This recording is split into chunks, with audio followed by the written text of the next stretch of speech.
Hi friends, ఈరోజు వీడియోలో మనం బ్యాక్లింక్ అంటే ఏంటో డిస్కస్ చేసుకోవచ్చు. సో మీరు ఒక ఆర్టికల్ రైట్ చేశారు. ఓకే, మీరు ఒక ఆర్టికల్ రైట్ చేశారు. సో రైట్ చేసిన ఆర్టికల్లో మీరు ఒక వేరే పర్సన్ యొక్క వెబ్సైట్కి మీరు లింక్ ఇచ్చారు. సో ఎప్పుడైతే మీరు వేరే పర్సన్కి లింక్ ఇచ్చారో ఆ పర్టికల్ లింక్ అన్నది వేరే వాళ్ళ వెబ్సైట్కి అది బ్యాక్ లింక్ అవుతుంది. ఓకే, అదేవిధంగా మీ ఫ్రెండ్ ఉన్నారు, మీ ఫ్రెండ్ ఒక ఆర్టికల్ రైట్ చేశారు. సో ఆ ఆర్టికల్లో మీ యొక్క వెబ్సైట్ రిలవెన్సీ ఉన్న గురించి సో అతను ఏం చేశారంటే మీ యొక్క వెబ్సైట్ని అక్కడ అతని యొక్క వెబ్సైట్ నుంచి మీ యొక్క వెబ్సైట్కి లింక్ ఇవ్వడం జరిగింది. సో అది మీ యొక్క వెబ్సైట్కి ఆ పర్టికులర్ వెబ్సైట్ నుంచి బ్యాక్ లింక్ రావడం. సో అయితే మనకి ఈ బ్యాక్ లింక్ని మనం జనరల్ సినారియోలో ఎక్స్ప్లెయిన్ చేసుకోవాలంటే సో ఇప్పుడు మీ యొక్క బిజినెస్ ఉంది. సో మీ యొక్క బిజినెస్ రన్ చేసుకుంటున్నారు. సో అయితే ఈ బిజినెస్ కోసం డిఫరెంట్ పర్సన్స్ ఉన్నారు కదా, ఈ పర్సన్స్ మీరు మాట్లాడుకుంటారు. అంటే ఇప్పుడు సపోజ్ నాకు లోగో డిజైన్ కావాలి. సో నాకు లోగో డిజైన్ కావాలన్నప్పుడు మా ఫ్రెండ్స్ని ఎవరిని అడిగాను, సరే నాకు మంచి లోగో కావాలి, సో ఎవరు డిజైన్ చేస్తారు, సో మీకు ఎవరైనా తెలుసా అంటే సో వాళ్ళు పర్టికులర్ రమేష్ ఈ లోగోస్ బాగా క్రియేట్ చేస్తారు, సో మీరు అతన్ని సంప్రదించంటే అదేంటి అక్కడ మనకే ఒక రమేష్ అన్న అతనికి అక్కడి నుంచి ఒక బ్యాక్ లింక్ వచ్చింది. సో జనరల్ సినారియోలో సో సేమ్ అదే ఒక వెబ్సైట్లో ఆ విధంగా మనం రికమెండ్ చేయడమే బ్యాక్ లింక్. సో మనం వేరే వాళ్ళని రికమెండ్ చేయడం, లేదా వేరే వాళ్ళు మనల్ని రికమెండ్ చేయడం. సో ఇది జనరల్ బ్యాక్ లింక్. అయితే ఈ బ్యాక్ లింక్స్ బిల్డ్ చేయడానికి మనం డిఫరెంట్ మెథడ్స్ ఫాలో అవుతారు.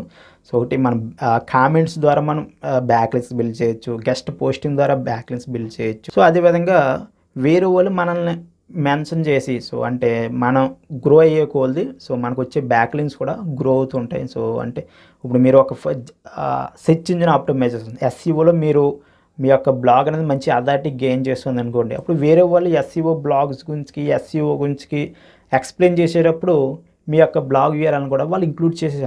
సో అవి మీకు ఆర్గానిక్గా మీకు బ్యాక్ లింక్స్ వస్తాయి. సో అలాగే మీరు బ్యాక్ లింక్స్ క్రియేట్ చేసుకోవాలంటే ఒకటి మనం కామెంట్స్ ద్వారా బ్యాక్ లింక్స్ బిల్డ్ చేసుకోవచ్చు, లేదా ఫారమ్స్లో మీ యొక్క వెబ్సైట్ని ప్రమోట్ చేసి మీ యొక్క వెబ్సైట్ని ఇంక్లూడ్ చేసి అక్కడి నుంచి మనం బ్యాక్ లింక్స్ బిల్డ్ చేసుకోవచ్చు. లేదా మీరు గెస్ట్ పోస్టింగ్ సో అంటే వేరే వాళ్ళ వెబ్సైట్లో మీరు గెస్ట్ పోస్టింగ్ అని మీరు ఆర్టికల్ రైట్ చేసి అక్కడి నుంచి మీరు ఒక బ్యాక్ లింక్ అనేది తెచ్చుకోవచ్చు. అయితే ఇక్కడ గెస్ట్ బ్లాగింగ్ అంటే ఏంటి నేను ఆల్రెడీ ఇన్ డీటెయిల్ వీడియో చేయడం జరిగింది. సో ఇన్ కేస్ మీరు ఆ వీడియో చూడకపోతే సో ఆ వీడియో లింక్ అనేది మీరు కింద డిస్క్రిప్షన్లో పొందవచ్చు.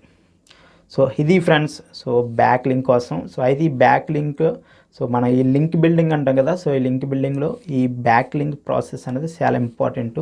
సో మొత్తం ఈ లింక్స్ క్రియేట్ చేయడం ఇదంతా కూడా మనకు ఆఫ్ ఫేజ్ ఎస్ఈఓలోకి వస్తుంది. సో ఈ ఆఫ్ ఫేజ్ ఎస్ఈఓ అనేది చాలా ఇంపార్టెంట్. సో మీకు ఓన్లీ ఆన్ ఫేజ్ ఎస్ఈఓ కాదు, సో మీ యొక్క బ్లాగ్కి ఆఫ్ ఫేజ్ ఎస్ఈఓ కూడా చాలా ఇంపార్టెంట్. ఆన్ ఫేజ్ ఎస్ఈఓ అంటే మీ యొక్క కంటెంట్ రిప్రజెంట్ చేస్తుంది. ఆఫ్ ఫేజ్ ఎస్ఈఓ అంటే మిగతా పర్సన్స్, సో మిగతా వెబ్సైట్స్, మిగతా ఫారమ్స్, మిగతా సోషల్ మీడియా ప్రొఫైల్స్ మీ యొక్క వెబ్సైట్ని ఎలా ట్రీట్ చేస్తున్నాయి, సో వాళ్ళు ఎలా ఎక్స్ప్లెయిన్ చేస్తున్నారు, సో మీకు ఎంత అథారిటీ ఉంది వేరే ఒక వెబ్సైట్స్లో వేరే పర్సన్స్లో, సో ఆ పర్టికులర్ అంతా మనకు ఆఫ్ ఫేజ్లో వస్తుంది.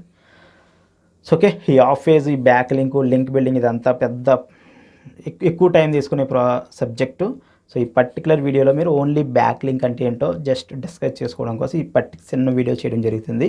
సో ఈ వీడియో నచ్చితే లైక్ చేయండి, షేర్ చేయండి. మీకు ఏమైనా డౌట్స్ ఉంటే కింద కామెంట్ రూపంలో తెలియజేయండి. ఇంకా ఈ ఛానల్ సబ్స్క్రైబ్ చేసుకోకపోతే ఇప్పుడే ఈ ఛానల్ సబ్స్క్రైబ్ చేసుకోండి. Okay guys, thank you.